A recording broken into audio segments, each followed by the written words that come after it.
quick recap video for the last week of 21st of October through to the 25th. So just looking at where the ICT price action model setup would have been, how many trades you could have taken, and what the resulting pips would have been. I spent the last week just observing the market rather than trying to trade it, because I've managed to kamikaze my account. So, looking at the week, Monday we did have quite a bullish move, which I think you'll see is about 100 pips. Wasn't a valid setup there for me. We did have this order block, price broke, we had a void fill here where price dipping back in and then price moved away, so you could have taken advantage of that, but for the way that I've realised I need to trade, that's not a setup that I potentially could have taken. So looking at solid setups, Tuesday would have been the first opportunity for myself. We've got this order block here, price is pushed down. As of 10 o'clock I could have drawn up my fibs in to get the anchor point, and what I'm looking for is to set my order at the 62% retracement and initially just target the target one, which is the minus 0.27 on the fib. So we would have had price hit the 62, so you would have been filled. I think price moved up all of 8 pips, so if you had a 10 pip stop, 15 pip stop in place, you would have been fine. Price did go on to hit target 1 for 58 pips. I think it did push down. You may have just missed target 2 looking at the 15 minute, but potentially 73, but certainly to have a trade play out in all of 2 hours for 58 pips, job's a good one. So that's Tuesday. We then had price pull back up, take out the equal highs here, and then drop off the face of the earth. So again, what this has done is set up a big void, and typically with moves like this, they offer a little resistance back. So this order block was sort of the next one that I was looking at. On Wednesday, we did have more of a sort of sideways move.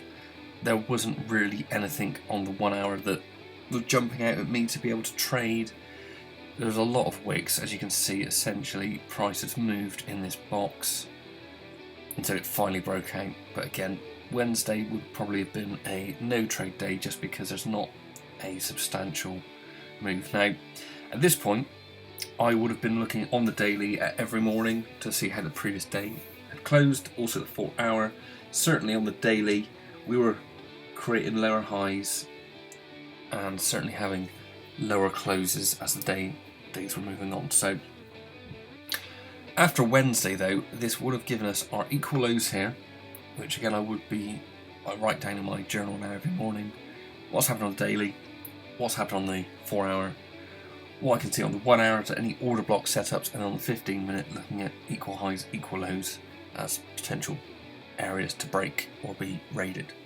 So we've got these equal lows here.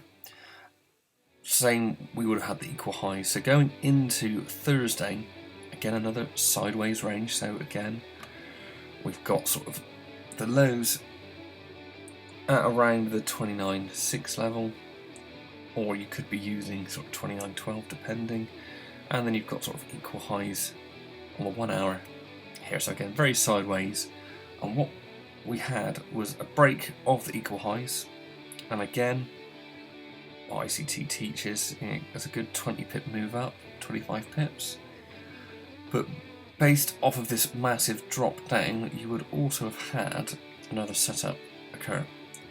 So using Wednesday's information, we would have had this anchor point which we could use to set an order at the 62%. Again, from the 62% price pushed up again about 10 pips. So I think erring on the side of caution, if you had a 15 pip stop you should be fine.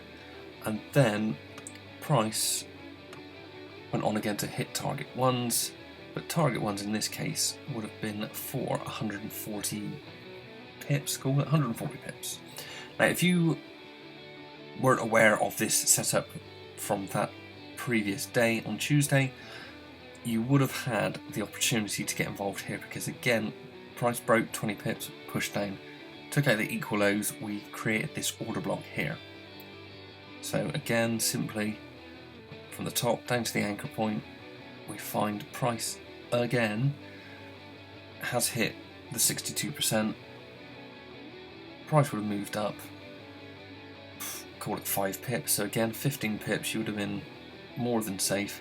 And on this occasion, target 2s were hit, so you've target 1s, you would have had a solid 66 pips, target 2s for 83 and some change, but yeah, it's fine. You would have been done. So if you're basing it off of the 2 trades that were happened on Tuesday and Thursday, you'd be looking at close to, well, just shy of 200 pips, really. Well, yeah, just shy of 200 pips for a week off 2 trades. 2 trades that would have had a 15 pip maximum risk. So again, it's just demonstrated to me that 1 or 2 trades, you can achieve quite a big, safe return each week. Now, the biggest things that are coming up on the radar for the coming week are the fact that we've now broken these equal lows. That's me dog. Probably barking at some fucking birds. So we've had this order block here form as well, so we'll see how the week plays out. I mean, looking at the daily, as you can see, so this is what I mean. So Monday pushed higher, closed lower. Tuesday pushed higher, closed lower. Certainly closed lower than the previous day closed. Bit of a pullback on Wednesday, Thursday down, Friday down. Again, if we're looking for the most obvious areas where liquidity will be, the most obvious equal lows, in my opinion, are all the way back down at the 29.95 level. We'll see how it plays out. But the other thing to note is that we have ran the liquidity on the daily high. So even if you went with the average area being here, we've run this. So there's 2 things in my head that I'm looking at now. We've run the stops, and like I showed on Monday, this could just be a void fill to go higher to reach for this order block. We will see how the week plays out, but I need to not have my head stuck in a continuous bearish outlook. So next week we'll start again. We've run these highs, price is pushed up, it's pulled back, and it hasn't dropped straight back down. So there is a chance that price could pull up into this order block. What I have noticed on the weekly is that given that there was a very bearish week, we have pulled up into the weekly order block, and that is at the extremes at the 79%. So we'll see what next week brings, but I thought I'd just give you a quick recap of what I was looking at and what I observed on the pound dollar. I'll try and do the similar thing next week, and we'll see how that week plays out.